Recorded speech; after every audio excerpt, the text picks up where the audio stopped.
नमस्कार, आपण पाहत आहात आपल्या परिसरातील सर्वात विश्वासार्ह न्यूज चॅनल. कोल्हापूर शहरातील विक्रमनगर परिसरात घडलेल्या खळबळजनक खून प्रकरणाचा स्थानिक गुन्हे अन्वेषण शाखेने अवघ्या 24 तासात उलगडा केला आहे. या कारवाईत 3 आरोपी आणि 2 विधी संघर्ष बालकांना ताब्यात घेण्यात आले असून पोलिसांच्या या जलद कारवाईची सध्या संपूर्ण जिल्ह्यात चर्चा सुरू आहे. घटना नेमकी काय घडली? पोलिसांनी दिलेल्या माहितीनुसार 8 जून 2026 रोजी रात्री सुमारे 8 वाजण्याच्या सुमारास टेमलाई मंदिर कमानीच्या आतील बाजूस शाहू कॉलनीकडे जाणाऱ्या रस्त्यावर साद मुबारक पठाण या 24 वर्षीय तरुणावर जीवघेणा हल्ला करण्यात आला.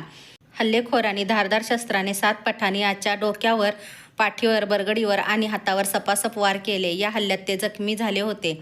त्यानंतर त्यांना उपचारासाठी दाखल करण्यात आले, मात्र उपचारादरम्यान त्यांचा मृत्यू झाला. या घटनेनंतर राजारामपुरी पोलीस ठाण्यात खुनाचा गुन्हा दाखल करण्यात आला.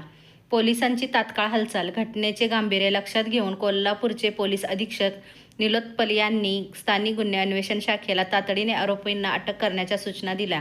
त्यानंतर स्थानिक गुन्हे अन्वेषण शाखेचे पोलीस निरीक्षक सुशांत चव्हाण यांच्या नेतृत्वाखाली विशेष पथक तयार करण्यात आले. पथकाने घटनास्थळ, परिसरातील माहिती, संशयिताची हालचाल आणि तांत्रिक तपास सुरू केला.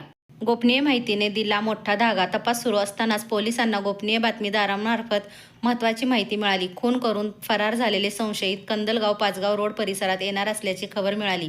या माहितीच्या आधारे पोलिसांनी तात्काळ सापळा रचला आणि संशयितांना पकडण्याची मोहीम सुरू केली.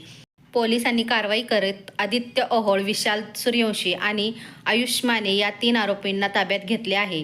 यासोबतच या गुन्ह्यात सहभागी असलेले 2 विधी संघर्ष बालकांनाही पोलिसांनी ताब्यात घेतले आहे. चौकशीदरम्यान संबंधितांनी गुन्ह्याची कबूल दिल्याची माहिती पोलिसांकडून देण्यात आली आहे. ताब्यात घेतलेल्या आरोपींना पुढील तपासासाठी राजारामपुरी पोलीस ठाण्याच्या स्वाधीन करण्यात आले आहे. खुनामागील नेमके कारण काय होते याचा अधिक तपास पोलीस करत आहेत. अत्यंत गंभीर आणि संवेदनशील असलेल्या या खून प्रकरणाचा अवघ्या 24 तासात उलगडा करून आरोपींना जेरबंद करण्यात कोल्हापूर पोलिसांना यश आले आहे.